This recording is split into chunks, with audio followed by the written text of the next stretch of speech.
परिचय। बच्चों, कभी कभी हमें ऋणात्मक चिन्हों से युक्त संख्याओं के प्रयोग की जरूरत होती है। तापमान को रेखांकित करते समय हमें इसकी जरूरत होती है। ठंडे प्रदेशों में जहां तापमान 0 से नीचे चला जाता है, ऐसी स्थिति में तापमान को रेखांकित करने के लिए हमें ऋणात्मक संख्याओं की जरूरत महसूस होती है। इस पाठ में हम लोग ऋणात्मक, धनात्मक एवं पूर्ण संख्याओं के समूह, जो पूर्णांक भी कहलाते हैं, उनके बारे में सीखेंगे।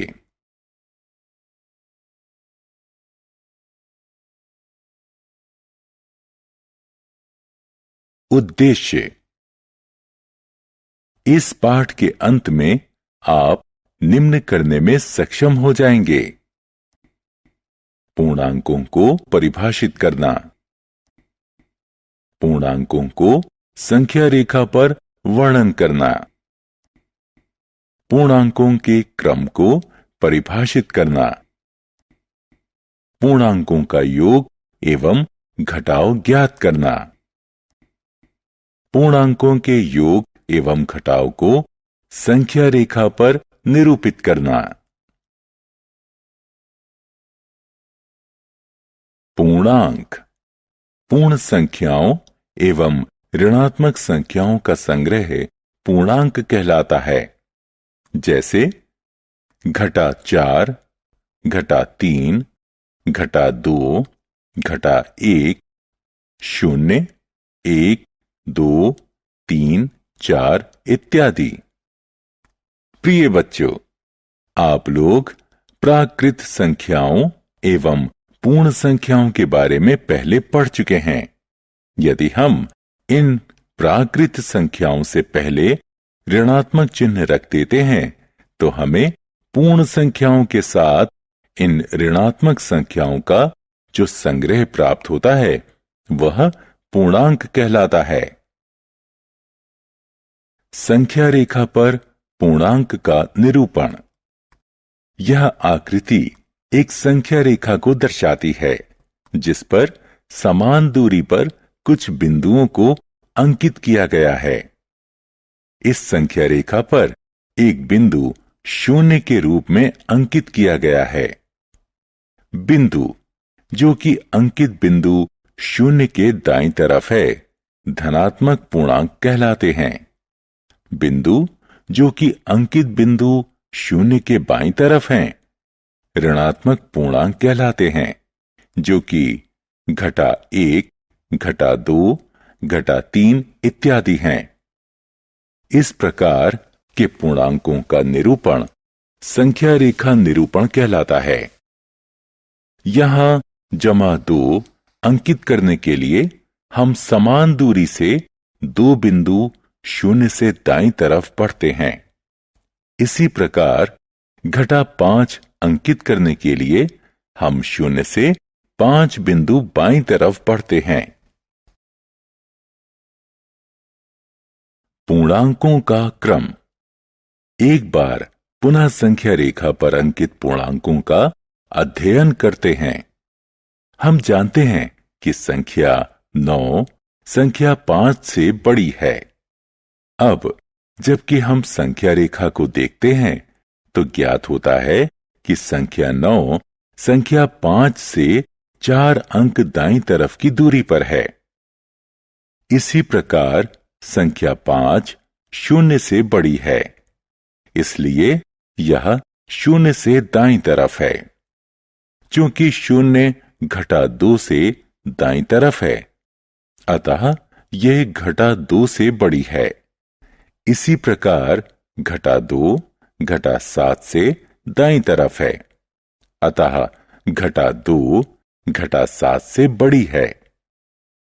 इस प्रकार हम देखते हैं कि संख्या रेखा पर बड़ी संख्या दाईं तरफ अंकित की गई है तथा अपेक्षाकृत छोटी संख्या संख्या रेखा पर बाईं तरफ अंकित की गई है।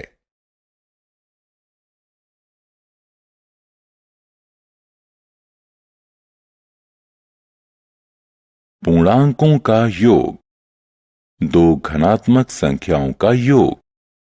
उदाहरण, एक लड़का सीढ़ियों पर चढ़ता है, वह 6 पायदान ऊपर चढ़ता है एवं थोड़ी देर ठहरकर पुनः 4 पायदान और ऊपर की ओर चढ़ता है, तो वह लड़का सतह से कितनी पायदान ऊपर चढ़ता है? हल, आप देख सकते हैं कि उसने कुल मिलाकर 6 जमा 4 पायदान चढ़े हैं, जो कि 10 पायदानों के बराबर होते हैं। दो ऋणात्मक संख्याओं का योग। उदाहरण, एक खेल जिसमें आपको कागज की कुछ पर्चियों में से 2 पर्ची चुनना है जिस पर संख्याएं अंकित हैं। आपको चुनी हुई दोनों पर्चियों के ऊपर अंकित संख्याओं का योग निकालना है। मान लें, अगर आपको संख्या क्रमशः -2 एवं -5 मिलती है, तो बताइए इन दोनों संख्याओं का योग क्या होगा? यह होगा -7 के बराबर। दो पूर्णांकों का योग। उदाहरण, मान लीजिए ऊपर दिए गए खेल में आपको संख्या क्रमशः -5 एवं -9 दो पर्चियों पर प्राप्त होती है, तो उनका योग क्या होगा? जी हां, उनका योग -4 होगा।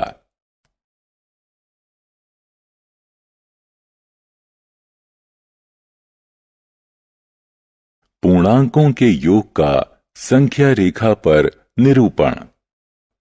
प्यारे बच्चों, अब हम संख्या रेखा पर किन्हीं दो पूर्णांकों का योग करना सीखेंगे। मान लें, अगर हमें पूर्णांक 6 एवं 4 के योग को संख्या रेखा पर निरूपित करना है। सबसे पहले हम संख्या रेखा पर 0 से दाईं तरफ 6 बिंदु बढ़ेंगे तो संख्या 6 पर पहुंचेंगे। अब पुनः 4 बिंदु दाईं तरफ बढ़ेंगे तो जो संख्या 10 प्राप्त होती है, यही पूर्णांक 6 एवं 4 का योग होगा। अब हम दो ऋणात्मक संख्याओं -5 एवं -4 का योग संख्या रेखा पर निकालते हैं। इस स्थिति में हम पहले 0 से बाईं तरफ 5 बिंदु बढ़ते हैं, पुनः 4 बिंदु बाईं तरफ और बढ़ते हैं तो संख्या -9 पर पहुंचते हैं। इस प्रकार हमें पूर्णांक -5 एवं -4 का योग -9 प्राप्त होता है। अतः हमें ज्ञात होता है कि दो धनात्मक पूर्णांकों का योग सदैव धनात्मक होता है एवं दो ऋणात्मक पूर्णांकों का योग सदैव ऋणात्मक पूर्णांक होता है।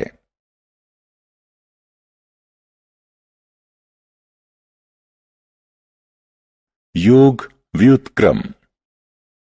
मान लीजिए कोई चींटी 3 बिंदु 0 से दाईं तरफ रेंगती है तथा वापस रेंगते हुए उसी बिंदु पर आ जाती है, तो बताएं वो कहां तक पहुंचती है? आप देख सकते हैं कि यह 0 पर है। इसी प्रकार 2 एवं -2 को जोड़ते हैं तो योग 0 होता है। यदि हम 3 एवं -3, 4 एवं -4 इत्यादि का योग 0 होता है। अतः ये सभी पूर्णांक आपस में योग व्युत्क्रम कहलाते हैं।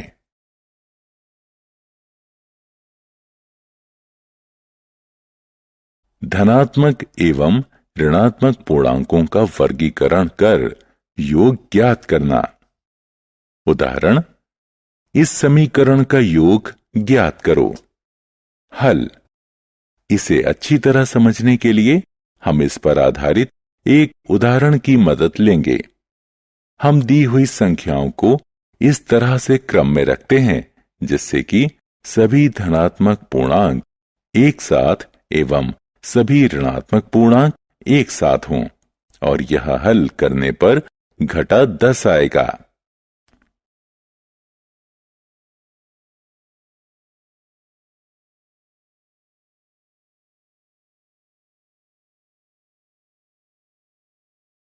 ऋणात्मक पूर्णांकों का घटाव।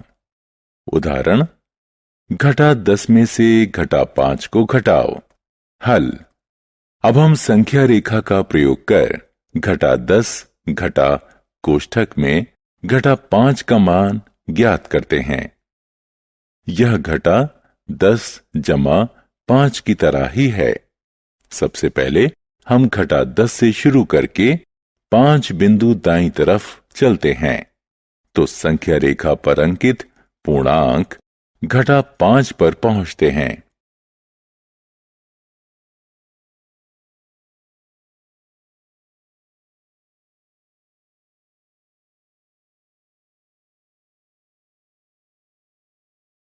सारांश।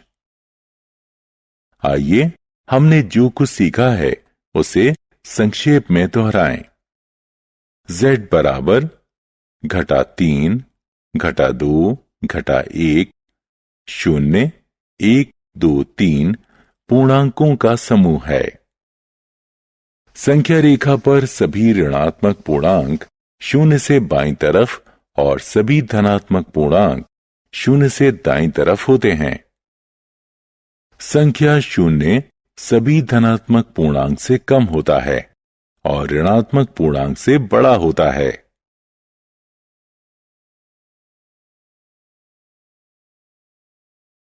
पूर्णांकों के जोड़ एवं घटाव। 1. जब दो धनात्मक पूर्णांक को जोड़ा जाता है हमें एक धनात्मक पूर्णांक प्राप्त होता है। जब दो ऋणात्मक पूर्णांकों को जोड़ा जाता है हमें एक ऋणात्मक पूर्णांक प्राप्त होता है। जब एक धनात्मक एवं एक ऋणात्मक पूर्णांक को जोड़ा व घटाया जाता है तो हमेशा बड़ी संख्या का चिन्ह लगाया जाता है।